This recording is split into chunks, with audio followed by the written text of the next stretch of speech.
Hello everybody and welcome back to the channel. So my name is Tapur Omar and in today's video I'll be telling you all the formulas of physical chemistry, that is from solutions, electrochemistry, chemical kinetics, सबके formulas detail में discuss करते हैं, ठीक है, with unit. और अगर कोई extra formula के अंदर भी कोई फॉर्मूला लग रहा होगा तो वो भी मैं आपको बताती जाऊंगी।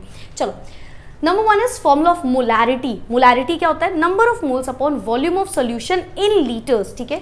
Number of moles upon volume of solution को इन लीटर्स में रखना है, ठीक है। नेक्स्ट है मोलैरिटी, स्मॉल m से डिनोट होता है, which is number of moles upon mass of solvent in kilogram. याद रखना है यहाँ पे मास ऑफ सॉल्वेंट को आप किलोग्राम में रखते हो। नॉर्मैलिटी क्या होता है? It is number of gram equivalent upon volume of solution. बहुत ज्यादा कंफ्यूजन है मैम। फिलहाल नॉर्मैलिटी के पहले मैं आपको जल्दी से नंबर ऑफ मोल्स बता देती हूँ, which is given mass upon molar मास, ठीक है, गिवन वेट अपॉन मोलर मास, ठीक है। इसको मोल्स से आप डिनोट करते हो। मोलैलिटी में आप कैपिटल M यूनिट लगाते हो। मोलैरिटी में molality small m, normality capital N, जो भी सिंबल है वही यूनिट बन जाता है यहाँ पे, ठीक है। अच्छा, साथ ही साथ नॉर्मैलिटी तो बड़ा कंफ्यूजिंग है मैम, चलो समझो यार, बड़ा इजी है, it is not that difficult. Normality होता है number of gram equivalent upon volume of solution in litres. ये नंबर ऑफ ग्राम इक्विवेलेंट होता क्या है? नंबर ऑफ ग्राम इक्विवेलेंट आप निकालने के लिए सबसे पहले इक्विवेलेंट मास निकालते हो, which is molar mass upon x. Molar mass निकालना आता है, मॉलिक्यूलर या मोलर मास, जो भी हर एक एटम का मास है उसको ऐड कर दो एक मॉलिक्यूल का या कंपाउंड में, ठीक है।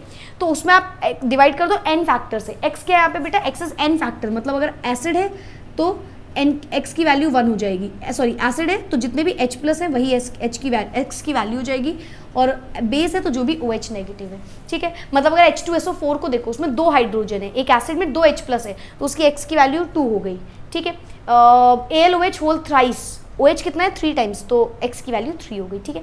तो पहले आप इक्विवेलेंट मास निकालो, which is molar mass by x, फिर आपके उसके बाद आप इसमें पुट कर दो which is number of gram equivalent. Number of gram equivalent मतलब जो भी आपने मोलर मास निकाला है उसको डिवाइड कर दो इक्विवेलेंट मास से, given mass upon equivalent mass. Ma'am वापस से बता दीजिए, वेरी सिंपल। नॉर्मैलिटी होता है number of gram equivalent divided by volume of solution in litre. But ये नंबर ऑफ ग्राम इक्विवेलेंट होता क्या है? इसको निकालने के लिए पहले आपको निकालना है सबसे पहले इक्विवेलेंट मास। इक्विवेलेंट मास क्या है? मोलर मास को x से डिवाइड कर दो। आप इसको लाइन वाइज लिखना, पहले ये वाला फॉर्मूला लिखो, मोलर मास बाई x। उसके बाद नंबर ऑफ ग्राम इक्विवेलेंट, ये क्या होता है? जो भी गिवन मास होगा उसको डिवाइड कर दो जो भी आपने ऊपर इक्विवेलेंट मास निकाला है, ये आ गया आपका नंबर ऑफ ग्राम इक्विवेलेंट। अब इसको उठा के डिवाइड कर दो वॉल्यूम से, तो आपका निकल आएगा नॉर्मैलिटी, ठीक है। आगे बढ़ते हैं, कौन कौन सा हो गया? ये वाला फॉर्मूला भी हो गया, ठीक है। और यहाँ पे 1 2 3 हो गया। Next is mole fraction. ये क्या होता है? जिसके भी आपको मोल फ्रैक्शन निकालना है उसके नंबर ऑफ मोल्स से डिवाइड कर दो उसमें ओवरऑल जो भी नंबर ऑफ मोल्स हो, तो n of a upon n of a plus n of b। Number of moles of a, suppose a का निकालना है तो divided by n of a plus n of b। Ma'am b का निकालना होता तो क्या करते? अरे very simple, n of b ऊपर रह जाता और बाकी सेम रहता नीचे। अगर इससे ज्यादा मोल्स हैं तो आप n of c n of d सबको ऐड कर सकते हो। नेक्स्ट है मोल्स, बता दिया मैंने आपको। नेक्स्ट है हेनरीज लॉ, सेपरेट वीडियो है इसके ऊपर, 10-15 मिनट्स का, जरूर से देख लेना। Partial pressure of gas equal होता है K ऑफ H, यानी कि Henry's constant into mole fraction, zeta mole fraction of that particular gas, ठीक है। यूनिट वही प्रेशर की रहेगी, ATM या pascal. Next is mole fraction. अब यहाँ से कॉलिगेटिव प्रॉपर्टी स्टार्ट हो गई है। First colligative property, zeta B is equal to P naught of A minus P of S upon P naught of A, ठीक है। जीटा बी क्या है? Mole fraction of solvent. अच्छा, इसकी यूनिट क्या होगी? इट इज यूनिटलेस, हाँ, unitless, no unit. Why ma'am? Because it is the ratio of two similar quantities, ठीक है, तो there will be no unit. Mole fraction क्या है? जब भी P नॉट ऑफ A निकाल लेना आप, उसमें से माइनस कर दो जो P नॉट ऑफ A मतलब कि प्रेशर ऑफ A, ठीक है, प्रेशर ऑफ A, और नॉट मतलब उसमें सिर्फ A के पार्टिकल्स होंगे, यानी कि pure A, pressure of pure A। P of S partial pressure of solution, P naught of A again same P of A। तो फॉर्मूला क्या है? P naught of A minus P of S upon P naught of A। Next, अच्छा, इसमें एक formula और होता है, वो भी याद कर लो। जीटा बी क्या होता है? Number of moles of B upon number of moles of A plus number of moles of B। ये है क्या मैम? ये मोल फ्रैक्शन ऑफ सॉल्वेंट है, ठीक है, सॉल्वेंट के पार्टिकल्स है यहाँ पे। इसका एक और फॉर्मूला होता है जो बहुत ज्यादा फेमस होता है, ज्यादातर ये वाला फॉर्मूला लगता है, विच इज दिस वन, ठीक है। मतलब जीटा बी की जगह आप उठा के रख दो W upon M, M upon W, W upon M, ऐसे याद रखो। इसको ऐसे लिखते हैं, समथिंग लाइक दिस, बीच की लाइन हटा देते हैं, ठीक है। I don't know whether you can see this और नॉट, इट इज़ विजिबल और नॉट, चलो कोई नहीं। फिलहाल तो बेसिकली यहाँ पे करोगे क्या? जो भी गिवन मास है, ठीक है, स्मॉल w का मतलब होता है बेटा ये सॉल्यूट के मास को डिवाइड कर दिखा रहे हैं, ठीक है। स्मॉल मतलब सॉल्यूट की बात हो रही है, ठीक है, सॉल्यूट, ये सॉल्वेंट और ये भी सॉल्वेंट, ठीक है। ये गिवन मास है, given mass upon molar mass of solute, फिर molar mass of solvent upon given mass of solvent. ये फॉर्मूला भी बड़ा इंपॉर्टेंट है जो बार बार आता है, ठीक है। तो कुछ नहीं किया, बस जीटा बी का फॉर्मूला उठा के रख दिया। Next colligative property osmotic pressure, pi V is equals to N R T. इसको एक और तरीके से बोलते हैं pi is equals to MRT। In fact एक और तरीके से बोलते हैं pi is equals to CRT। सही कौन सा है मैम? सारे सही है। C बोलो चाहे M बोलो बेटा, पहली चीज तो वो एक ही बात हो गई। M मीन्स मोलैरिटी, C मतलब कॉन्सेंट्रेशन। कॉन्सेंट्रेशन को आप इन टर्म्स ऑफ मोलैरिटी ही लेते हो यहाँ पे, तो कोई दिक्कत नहीं है। नेक्स्ट है ये फॉर्मूला मैम फिर कहाँ से है? नीचे वाला बेटा M की वैल्यू रख दो, number of moles upon volume of solution, तो वॉल्यूम वहाँ चला जाएगा, pi V is equals to NRT, ठीक है। तो कोई भी आप लगा सकते हो। R वही यूनिवर्सल गैस कांस्टेंट है, T इज टेम्परेचर, यूनिट इसकी वही प्रेशर की रहेगी ATM वाली, ठीक है। Next is elevation in boiling point. सबको पता है delta TB is equals to KB into M। KB क्या है? Ebullioscopic constant. डेल्टा TB की यूनिट क्या रहेगी? ये तो टेम्परेचर है तो केल्विन ही रहने वाली है ना, एलिवेशन इन बॉइलिंग पॉइंट। और KB की यूनिट क्या होती है? एब्यूलियोस्कोपिक कांस्टेंट, केल्विन किलोग्राम पर मोल, केल्विन किलोग्राम पर मोल, ठीक है। सिमिलरली KF की वैल्यू भी सेम होगी, क्रायोस्कोपिक कांस्टेंट सेम रहेगा। अच्छा, डेल्टा TB का एक और फॉर्मूला होता है which is TB minus T not of B। Not मतलब समझ रहे हो, उसमें सिर्फ प्योर फॉर्म है, ठीक है। नॉट मतलब उसमें सिर्फ उसी चीज के पार्टिकल हैं, ठीक है। तो ये फॉर्मूला भी बहुत बार लगता है जब ये लगता है, ठीक है। इसमें डेल्टा T की वैल्यू, अच्छा एक चीज़ और, डेल्टा को आप केल्विन में भी निकाल सकते हो, डिग्री में भी निकाल सकते हो, चेंज करने की जरूरत नहीं है। मतलब अगर आपको डिग्री में कोई चीज़ गिवन है तो आप टेंशन मत लो, डिग्री में उठा के रख दो। क्यों मैम? क्योंकि बेटा डेल्टा है, डेल्टा मतलब change, change could be in kelvin, it could be in degree Celsius. इसमें बहुत लोग कंफ्यूज रहते हैं, खैर मैं एक सेपरेट न्यूमेरिकल वीडियो बना दूंगी तो आप क्लियर हो जाएगा आपको। Next delta T of F, cryoscopic constant वाली यहाँ पे वैल्यू है, तो ये क्या है? ये एलिवेशन इन बॉइलिंग पॉइंट ऊपर था, ये क्या है? Depression in freezing point. Delta T of F is equals to KF into M, हर जगह M इज मोलैलिटी, ओके। ये इसका फॉर्मूला क्या होगा? जस्ट इसका ऑपोजिट कर दो, T नॉट ऑफ F में से माइनस होता है T ऑफ F। देन उसके बाद next is van't Hoff factor, I is equals to number of moles after dissociation या एसोसिएशन, डिसोसिएट होने के बाद या फिर बनने के बाद जो भी नंबर ऑफ मोल्स होंगे divided by before, after upon before, number of moles after dissociation या फिर एसोसिएशन, जो भी आप निकाल रहे हो, डिवाइडेड बाय बिफोर डिसोसिएशन या एसोसिएशन, ठीक है। या फिर एक और बोल सकते हो I इज इक्वल्स टू जो भी observed colligative property upon calculative colligative property है। बहुत लोग बोलते हैं मैम I वाला भी उठा के सब में लगा दो, बेटा सबको पता है, वेरी इजी, वैंट ऑफ फैक्टर तो सबसे ही मल्टीप्लाई होता है, ठीक है। जो न्यू कॉलिगेटिव प्रॉपर्टीज हो सकती है उसमें हर एक जगह आप राइट हैंड साइड पे क्या करते जाना? I से मल्टीप्लाई करते जाना, तो आपकी न्यू कॉलिगेटिव प्रॉपर्टी आ जाएगी, ठीक है। नेक्स्ट होता है ये वाला, this is Henry's law, again एक सेपरेट वीडियो है इस पे, ठीक है। अच्छा मैंने लिख दिया है गेस, अच्छा नहीं सॉरी ये तो राउल्स लॉ है। P of A is equals to P naught A zeta है, या P of B is equals to P naught B zeta B, Raoult's law simple, ठीक है। नेक्स्ट क्या है? P ऑफ S का फॉर्मूला, P ऑफ S को आप P of T भी बोलते हो, टोटल का प्रेशर, पार्शियल प्रेशर, ये इक्वल होता है P naught of A zeta है plus P naught of B zeta, P naught of cell which is equals to E naught of cathode minus E naught of anode. Cathode वाले EMF से minus कर दो anode का EMF। अब हमेशा याद रखना दोनों का रिडक्शन पोटेंशियल ही आप रखोगे, दोनों का you will put reduction potential. अब अगर रिडक्शन पोटेंशियल नहीं गिवन है तो एक और फॉर्मूला होता है कि अगर आपको रिडक्शन पोटेंशियल नहीं गिवन है तो रिडक्शन पोटेंशियल इक्वल होता है ऑक्सीडेशन पोटेंशियल के ही, बस नेगेटिव साइन लग जाता है। मतलब अगर मैंने आपको बोल दिया किसी का ऑक्सीडेशन पोटेंशियल है 1 वोल्ट और आपको यहाँ रखना तो रिडक्शन पोटेंशियल है, तो उसका आंसर हो जाएगा -1 वोल्ट, ठीक है, just for an example. Alright, next is Gibbs free energy. Standard Gibbs free energy का फॉर्मूला होता है माइनस का NFE। N क्या है? N is number of electron transferred, हर जगह पे इस चैप्टर में N का मतलब यही होता है। F का मतलब है Faraday constant which is 96,500 value, ठीक है। E is E naught of cell, ठीक है, E is E naught of cell, naught वाला गिब्स है तो नॉट वाला सेल रख रहे हो आप, जो ऊपर आपने निकाला है। यूनिट रहेगी जूल, EMF की यूनिट ऑफ कोर्स रहेगी वोल्ट, और गिब्स फ्री एनर्जी एक एनर्जी है तो यूनिट रहेगी जूल। नेक्स्ट है फैराडेज का फर्स्ट लॉ, जिसके ऊपर मैंने सेपरेट वीडियो बनाई हुई है 10 to 15 मिनट्स की, ऑफ कोर्स आप देख लेना। M होता है ZIT। Z क्या है? Electrochemical equivalent, Z is ECE, electrochemical equivalent. Z का भी एक फॉर्मूला होता है, Z is equals to E upon Z is equals to E upon F, ठीक है। ये Z का फॉर्मूला होता है, अगर Z चाहो तो Z लिख लो। I क्या होता है? करंट, T क्या होता है? टाइम, Z है electrochemical equivalent which is equals to equivalent mass upon Faraday constant, ठीक है। Equivalent mass upon Faraday constant, चाहो तो बेटा इक्विवेलेंट मास भी लिख सकते हो। इक्विवेलेंट मास क्या होता है? मोलर मास अपॉन X, ठीक है। X मतलब एसिड है तो H प्लस, बेस है तो OH minus, otherwise number of electron transferred भी बोल सकते हो। फैराडे का सेकंड लॉ होता है m1/m2 is equals to E1/E2। m1 m2 masses है, E1 E2 इक्विवेलेंट मासेस है।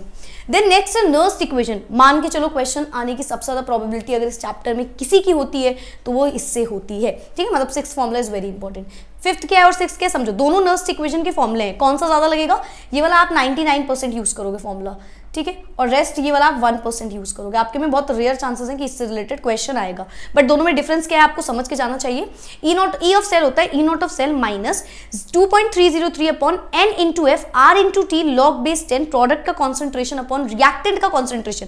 अगर आपके सामने एक रिएक्शन लिखी है तो इसमें जो प्रोडक्ट है उसका कॉन्सेंट्रेशन अपॉन जो रिएक्टेंट है उसका कॉन्सेंट्रेशन। कॉन्सेंट्रेशन सबको पता है ना, जैसे मोलारिटी के टर्म्स में जो गिवन रहता है आपको, दैट इज कॉन्सेंट्रेशन, ठीक है। To the power its stoichiometric coefficient. मतलब स्टोइकियोमेट्रिक कोफिशिएंट क्या होता है, जो बेटा आप बैलेंस करते टाइम आगे नंबर लगाते हो 1 2 3 4 जो भी नंबर है वो स्टोइकियोमेट्रिक कोफिशिएंट है। तो सपोज मुझे इसका स्टोइकियोमेट्रिक कोफिशिएंट लिखना, आगे कुछ नहीं लगा है तो 1, मतलब ऊपर पावर 1 हो जाएगी, आगे 2 लिखा होता तो 2 हो जाता, ठीक है। अच्छा, यहाँ पे क्या क्या मीनिंग है, E0 ऑफ सेल तो आप समझ ही गए, cathode minus anode.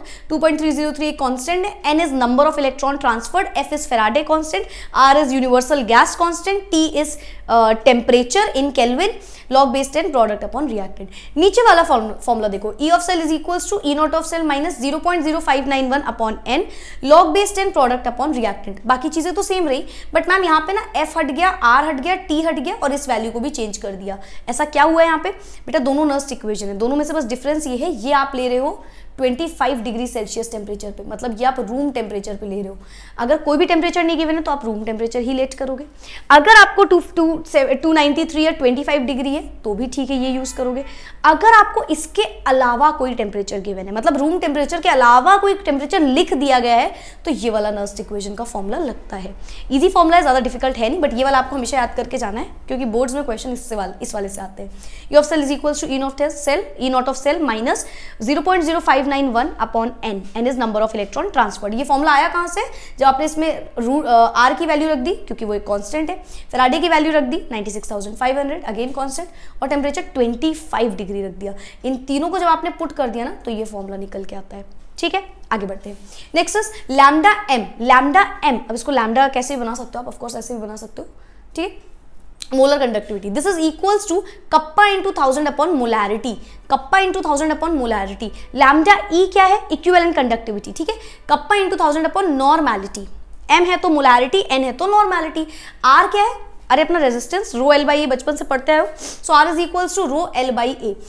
Lambda M की बेटा यूनिट याद रखो, siemens centimetre square mole inverse, रट के चले जाना। सीमेन क्या है, सीमेन मतलब ओम इनवर्स, सीमेन ही ओम इनवर्स है, दोनों एक ही बात है, ठीक है। Siemens is equals to ohm inverse, ठीक है। R is equals to rho L by A, ठीक है। आर की यूनिट होती है ऑफकोर्स ओम, और रो की यूनिट हो जाएगी ओम सेंटीमीटर, ठीक है। कप्पा क्या है, कप्पा है कंडक्टिविटी, जैसे ये रेजिस्टिविटी है ना, ये रेजिस्टिविटी की यूनिट भी लिखी है, रेजिस्टिविटी का उल्टा कर दो तो कंडक्टिविटी। कप्पा होता है कंडक्टेंस इंटू सेल कॉन्स्टेंट। बेटा सेल कॉन्स्टेंट होता है area upon length, cell constant, ठीक है। और कंडक्टेंस जी से आप डिनोट करते हो। कंडक्टेंस क्या होता है, रेजिस्टेंस का ऑपोजिट कर दो, कंडक्टेंस हो जाएगा।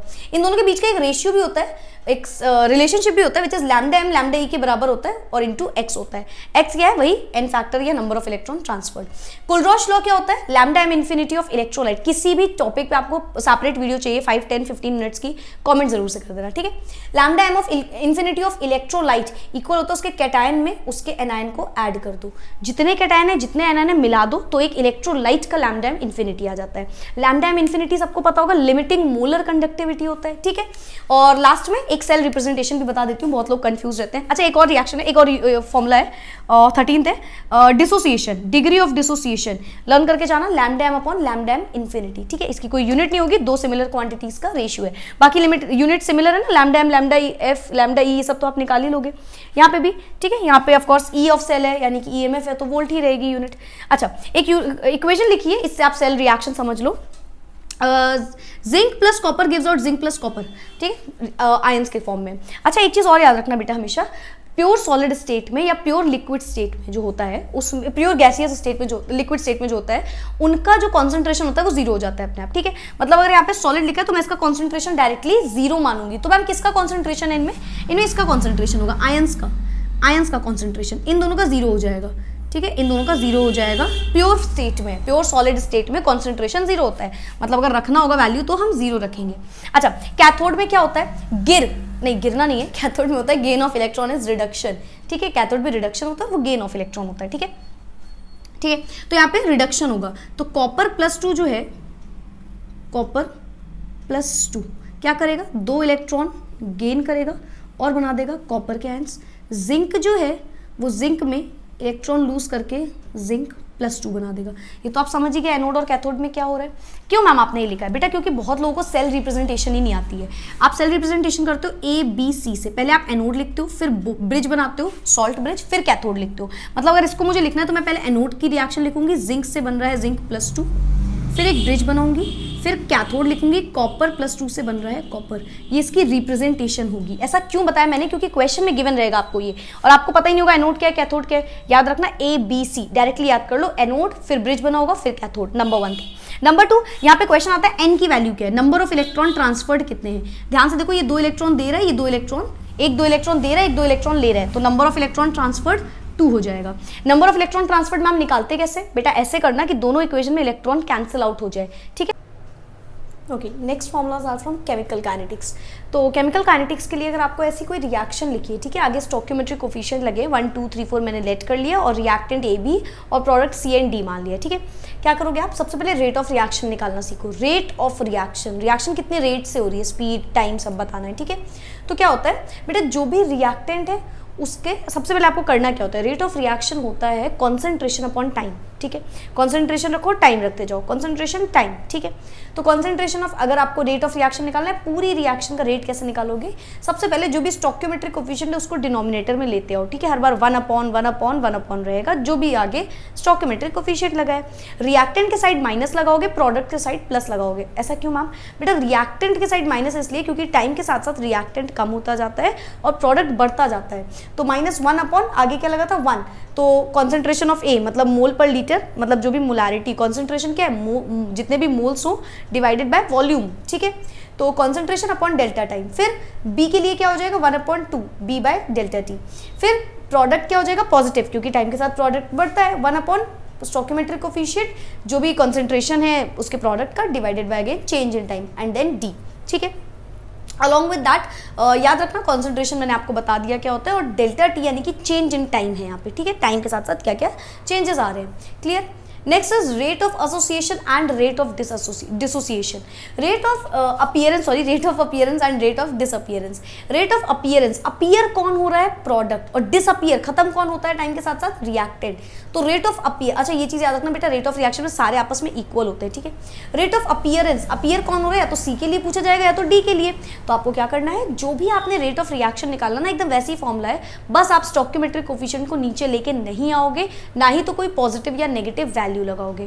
क्लियर, फिर से rate of appearance, rate of disappearance होता क्या है, जो भी कॉन्सेंट्रेशन है टाइम से डिवाइड कर दो, और ये हमेशा एक पॉजिटिव वैल्यू आएगी, चाहे अपीयरेंस हो चाहे डिसअपीयरेंस हो। ठीक है, हमेशा पॉजिटिव वैल्यू आएगी, इसलिए आगे मॉड लगा दिया है मैंने। ठीक है, अपीयरेंस हमेशा पूछा जा रहा होगा प्रोडक्ट के लिए, क्योंकि वो अपीयर होते हैं थोड़े टाइम बाद, और डिसअपीयर होते हैं हमारे रिएक्टेंट, तो उसके लिए सेम, बाकी सब कुछ सेम रहेगा। रेट लॉ का फॉर्मूला होता है K = A की पावर X B की पावर Y। ये हमेशा रिएक्टेंट के लिए निकलता है रेट लॉ। ठीक है, यहाँ पे K क्या है, ये रेट कांस्टेंट है, वेलोसिटी कांस्टेंट भी बोलते हैं, रेट कांस्टेंट, A की पावर X B की पावर Y। ये X और Y are not stoichiometric coefficient, you have to remember this. ये स्टोइकियोमेट्रिक कोफिशिएंट होंगे ये जरूरी नहीं है, ये एक्सपेरिमेंटली वैल्यू होती है, एक्सपेरिमेंटल वैल्यू होती है। ठीक है, next is order of reaction. Order of reaction निकालते हो आप, जब आपने रेट लॉ निकाला उसमें जो भी आपने पावर्स लगाई हैं उसका सम निकाल दो। ठीक है, तो sum of powers in the rate law is known as order of reaction. So x + y, इसकी यूनिट क्या होती है, इसकी यूनिट होती है x + y = order of reaction, और ये होता है मोल पर लीटर पर 1 - n अपॉन सेकेंड इनवर्स। मतलब मैम, मतलब बेटा डिफरेंट ऑर्डर, मतलब रेट के लिए, रिएक्शन के लिए डिफरेंट ऑर्डर ऑफ रिएक्शन होता है। ठीक है, तो फॉर्मूला होता है मोल पर लीटर 1 - n सेकेंड इनवर्स, मोल पर litre 1 - n second inverse. n क्या है, order of reaction. Suppose first order है तो n की वैल्यू 1 हो जाएगी। ठीक है, ऑर्डर ऑफ रिएक्शन। ठीक है, जो भी रिएक्शन है, अगर फर्स्ट है तो n की वैल्यू 1 हो जाएगी, 2 है तो n की वैल्यू 2 हो जाएगी, and so on. Order of reaction क्या होता है, x + y। क्लियर है। नेक्स्ट है आपका first order reaction, second order, third order और fourth order and so on so on. तो फर्स्ट और जीरो ऑर्डर आपके में हमेशा पूछा जाता है 12th के बोर्ड्स में। सेकंड और थर्ड के लिए सिमिलर फॉर्मूलाज हो जाते हैं, ऑलमोस्ट कॉमन फॉर्मूला यूज़ कर सकते हो, बट जीरो और फर्स्ट ऑर्डर बहुत इंपॉर्टेंट है। फर्स्ट ऑर्डर के लिए के की वैल्यू जो आप निकालते हो वही rate constant which is this is equal to 2.303 upon T log base 10 A naught upon A. A naught क्या है यहाँ पे? ए नॉट है इनिशियल कॉन्सेंट्रेशन, किसी भी रिएक्शन में इनिशियली क्या कॉन्सेंट्रेशन है। मैं आपको जब न्यूमेरिकल्स कराऊंगी हर चैप्टर के तो आपको ज़्यादा डिटेल में क्लियर होता जाएगा ये सब, ठीक है। फिलहाल फॉर्मुलाज को समझो। ए नॉट क्या है? इनिशियल कॉन्सेंट्रेशन ऑफ ए। कोई भी रिएक्शन है उसमें ए का इनिशियल कॉन्सेंट्रेशन कितना है। ए क्या है? फाइनल या फिर रिमेनिंग, फाइनल या फिर रिमेनिंग कॉन्सेंट्रेशन ऑफ ए। इसमें कई जगह लिखा रहता है ए अपॉन ए माइनस एक्स, ठीक है, मतलब वही है ए अपॉन ए माइनस एक्स, मतलब जो इनिशियल है डिवाइडेड बाय जो भी रिमेनिंग है, मतलब इनिशियल में से माइनस कर दो जो कम हो गया, ठीक है। तो A upon A minus X, this is the first order reaction की इक्वेशन, ठीक है। इसका टी हाफ कैसे निकलता है? हाफ ऑर्डर रिएक्शन, इसके लिए फॉर्मूला होता है 0.693 अपॉन के, ठीक है। सेकंड ऑर्डर रिएक्शन क्या है? T is equal to 1 upon K, 1 upon A minus 1 upon A naught. Second और थर्ड ऑर्डर में आप ध्यान से देखो ऑलमोस्ट सिमिलर है, बस हर जगह 2 एक्स्ट्रा लग गया, ठीक है। चाहो तो लर्न कर लो, अदरवाइज जल्दी ये फॉर्मुलाज नहीं आते हैं 12th एग्जाम में, ठीक है। नेक्स्ट है order of reaction for zero order reaction. Formula होता है A is equals to A naught minus K T, बहुत इंपॉर्टेंट है। A is equals to A naught minus K T, सारी चीजें सेम है। T is time, K is similarly rate constant and A naught is initial concentration of A and A is remaining concentration of A, ठीक है। इसका T half होता है ए naught upon 2k, A naught upon 2k। Next is T half for second, third and so on order of reaction. अगर निकालना है, ये भी इतना इंपॉर्टेंट नहीं है as such, not so important, not so important, not so important, हल्का सा इसको भले ही पढ़ लेना, बट अदरवाइज इसके अलावा जल्दी नहीं आएंगे बाकी के आपके में, ठीक है। टी हाफ होता है बेटा 2n minus 1 minus 1 n minus 1 के ए नॉट n माइनस 1। यहाँ पे n क्या है? वही order of reaction, first order है, सेकंड ऑर्डर है, थर्ड ऑर्डर है एंड सो ऑन। नेक्स्ट है Arrhenius equation which is equals to, मतलब आर्हेनियस इक्वेशन में अभी आएंगे, फिलहाल एक्टिवेशन एनर्जी। बहुत कम लोग फॉर्मुला पढ़ते हैं, बट आप पढ़ के जाना, हो सकता है इससे रिलेटेड पूछ लिया जाए। एक्टिवेशन एनर्जी इक्वल होता है थ्रेशोल्ड एनर्जी में से इनिशियल एनर्जी माइनस कर दो। एक्टिवेशन एनर्जी इक्वल होता है थ्रेशोल्ड एनर्जी में से इनिशियल एनर्जी को माइनस कर दो। एक्टिवेशन एनर्जी आपको यहाँ पे काम आती है आर्हेनियस इक्वेशन में, which is equals to K is equals to A into E minus E A by R T. A क्या है यहाँ पे? Arrhenius constant, Arrhenius constant. इसको प्री एक्सपोनेंशियल कांस्टेंट भी बोलते हैं, आप एक्सपोनेंट आएगा ना, ये एक्सपोनेंशियल कांस्टेंट है, ठीक है। आर्हेनियस कांस्टेंट या एक्सपोनेंशियल कांस्टेंट माइनस ई ए क्या है यहाँ पे? Activation energy. तो कई बार एक्टिवेशन एनर्जी अगर ऐसे कुछ थ्रेशोल्ड एनर्जी वगैरह गिवन हो तो याद रखना है एक्टिवेशन एनर्जी, ठीक है। आर क्या है? यूनिवर्सल गैस कांस्टेंट, 8.314 वाली वैल्यू रहती है गैस कांस्टेंट, ठीक है। टी क्या है भाई? ठीक है, टेम्परेचर, ठीक है। ये तो ये फॉर्मूला आप तब लगाओगे जब टेम्परेचर, ये फॉर्मूला आप तब लगाओगे जब टेम्परेचर, आई होप सो कैमरे में रिकॉर्ड हुआ होगा, ये टेम्परेचर आप तब लगाओगे जब टेम्परेचर एक ही है। अगर डिफरेंट टेम्परेचर है तो ये फॉर्मूला हो जाता है ये वाला। ये बहुत कम लोग पढ़ के जाते हैं और ये फॉर्मूला से क्वेश्चन बहुत बार आ जाता है। आर्हेनियस में इससे ज़्यादा इससे क्वेश्चन आता है, ठीक है, उसको पढ़ के जाना। ये क्या होता है? दोनों के के को रेशियो ले लो, यानी कि K2 अपॉन K1, दो रेट कॉन्स्टेंट का रेशियो ले लो। RS लिख दिया ना मैंने, ठीक है। दो रेट कांस्टेंट, यहाँ पे के क्या है? के भी चाहो तो लिख लो, इट इज रेट कांस्टेंट या वेलोसिटी कांस्टेंट जिसे आप बोलते हो, ठीक है। तो K2 अपॉन K1 दोनों का रेशियो डिवाइडेड बाय जो भी एक्टिवेशन एनर्जी हो डिवाइडेड बाय रेट, वही आपका gas constant, 1 upon T2 minus T1, मतलब जो भी टेम्परेचर है उससे दोनों का आप लेते हो डिफरेंस, दो टेम्परेचर का डिफरेंस लेते हो, बाकी आपको न्यूमेरिकल से मैं समझाऊंगी, ठीक है। So log K2 upon K1 is equals to minus EA activation energy upon gas constant minus into 1 by T2 minus 1 by T1, दो टेम्परेचर का डिफरेंस। ये कब लगेगा? जब डिफरेंट टेम्परेचर्स हो, अदरवाइज ये वाला लग जाएगा, ठीक है। That's about all the formulas of your physical chemistry. I'll see you all in the next video। और हर वीडियो में अब नेक्स्ट वीडियो आपके जो आएंगे हर चैप्टर के न्यूमेरिकल जल्दी 10 मिनट्स 15 मिनट्स 20 मिनट्स में कर लेंगे। Thank you so much, bye bye, take care and keep studying, bye.